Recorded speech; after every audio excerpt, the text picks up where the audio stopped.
Hey guys, it's Kevin. It's going to be my review for the series premiere of the new Netflix show Atypical. This is Season 1, Episode 1, Antarctica. So the plot of Atypical is basically we follow around this character of Sam, and he has what's called atypical autism. You know, he can function the way like you and I do, but he has trouble comprehending very complex ideas, and he pretty much takes everything literally. And he's also very bad with picking up certain social cues. And basically, it's kind of him just trying to navigate the world and the way his family kind of deals with it, and the difficulties that everyone kind of has trying to to manage it. And that's basically the plot of Atypical overall. But let's just get more into the show. I'm going to be honest with you guys.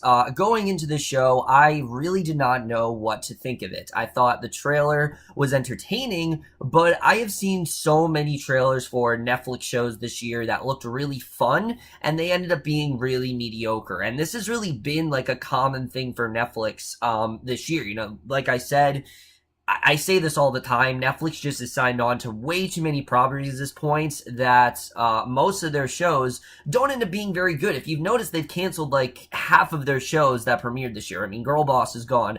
Gypsy just got canceled. I'm pretty sure From Some College is probably going to get axed. I mean, a lot of their shows I don't think are going to last them very long at all, and I was really hoping this show would actually be something really fun. And I have to say, after watching this first episode, is Atypical the complex, amazing, deep show that Netflix really needs?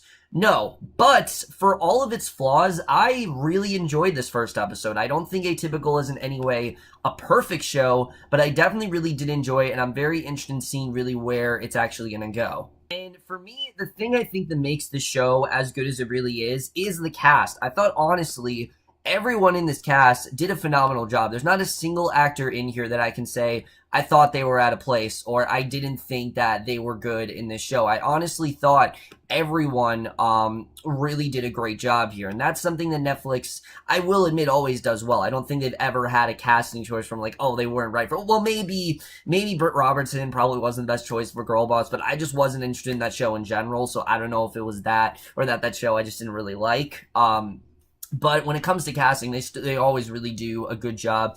Let's talk about our main character here, Keit Gilchrist. I know this has been someone who's been in things before, but after the show, he is going to be an absolute star. He stole pretty much every scene he was in as a character of Sam, and I really did love his character. Like I said, we pretty much do follow Sam throughout the show. Everything we see is kind of in Sam's perspective. We really do get into his head. He has this obsession with the South Pole. He's constantly comparing things to it, like polar bears and things like that. And in this first episode, he was trying to lose his virginity and things like that, and you can tell that he just doesn't really look at women in the same way that other people do, and I thought they did a really good job with getting us into the idea of atypical autism. It's a little bit different than some of the other autisms you might have seen portrayed on TV, but I thought they honestly did a really good job with it. And Keit Gilchrist, to my knowledge, doesn't actually have this condition in real life. Maybe he has something, I'm not entirely sure, but I'm pretty sure he doesn't have atypical autism. Maybe he has something close to it, but nothing exactly like that. But he, like I said, did a really great job. You really do feel for him as a character. You can tell the struggles that he really does go through, and I thought overall he definitely did a really great job in this role. I'm definitely looking forward to seeing how he does throughout the rest of the show, and like I said, I think after the show, no matter what comes of it, I think he definitely is going to be an absolute star after this. And then probably the thing that attracted people most of the show is Jason Leigh as a character of Elsa, and I really did like her. Again, she's not the most complex character ever, but you can really tell that she cares about her son. There's a wonderful scene in this first episode where she's with, I believe it's the school principal, and she's talking about how she's trying to be this great mother, but at the same time she's worried her son's gonna snap, and I thought that was something they tackled on very well. But Elsa also is harkening back to when things were simpler for her, when she was just a teenager and when she could just simply go out to bars and get drunk every night, but now it's not that easy for her, and I thought that was a really good narrative for her. I thought Jason Leigh did a really great job, and I do give it I really do give her credit for this, because I do think that someone like Elsa could have been a very wonderful one-note character, but because of how good Jennifer Jason Leigh really is in this role, she really did enhance how great the character really was. I really did enjoy her here. I thought she overall did a really great job, and I definitely really did love what she did here. You know, a lot of her character was contributed to her acting, but she still was fantastic. And then probably the person that surprised me the most was Brigette Lundy-Paine as Casey. I really expect her to be a very one-note character, and she kind of is, but at the same time, her and Sam's bond is very endearing. Casey is someone who really understands Sam. You know, she wants to stick up for him. I mean, sometimes she'll prioritize her life around him. You know, there's a guy she might really like, and she might blow him off because he's really rude to Sam. You know, Sam really does come first for her, and I really did love their relationship, the way that Casey kind of let him in on some of her tips, and, you know, even romance and things like that. I definitely really did love their bond throughout the show. I thought they worked really well together, and honestly, some of my favorite scenes were just them kind of just being brother and sister. Again, it's nothing too complex. It's just really fun to watch, and I definitely really did love what she did here. And she also was very funny as well. She definitely had me laughing quite a lot, and I definitely really did like her here.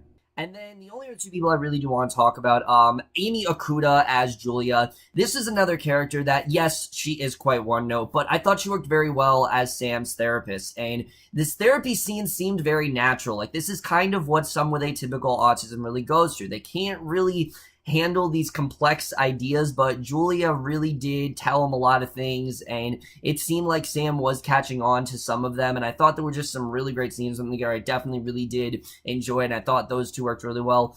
Michael Rapaport as Doug, he's really good. Him and Jennifer Jason Leigh have really good chemistry, but it has to be said, he's probably the one character in the show just didn't really have a ton to do in this first episode. You know, him and Elsa are trying to go on a date, and that's really it. There really wasn't much else going on there. But like I said, this cast is extremely likable. They all work so well together. You really do feel like everyone is a family, and I honestly did think there wasn't a single weak link here. I thought, honestly, everyone really contributed something great here. So now let's get to the directing and the writing, because the directing of the show was something I was a bit worried about, just like I was with Speechless, because, you know, Speechless, I thought they did such a seamless job of, you know, having it be a family comedy with a character that just happened to be, you know, with Down syndrome. He just happened to have it, you know, kind of just fit in there perfectly.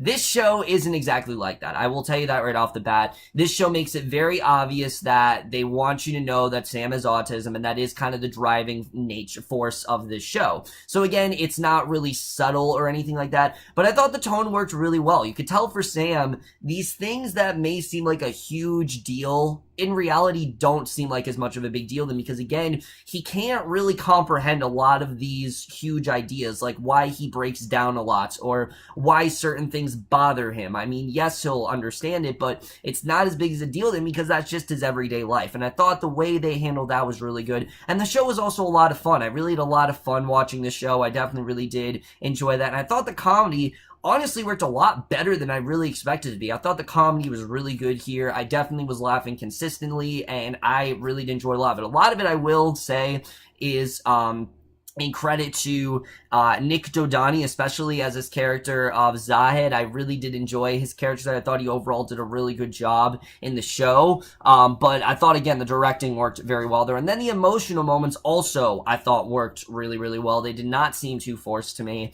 You could tell when the show was trying to be emotional, when it was trying to be funny. I thought, again, that stuff they handled really well. The writing in general to the show, I will admit, is a bit, not all over the place, but it's not the most complex show in the world, and these characters in general are really not that complex. I mean, someone like Elsa, you know, she's just trying to be a great mother, and she's trying, like I said, you know, she's hearkening back to when things were simpler, and that's really it. You know, she's trying to be a great mother to Sam. That's really all there is to her character. And especially characters like Julia and Doug, there just really isn't much to them. Julia's a therapist, and that's really it. But I don't think she needs to be anything more than that. I think she just needs to be the therapist to Sam, and that's really it.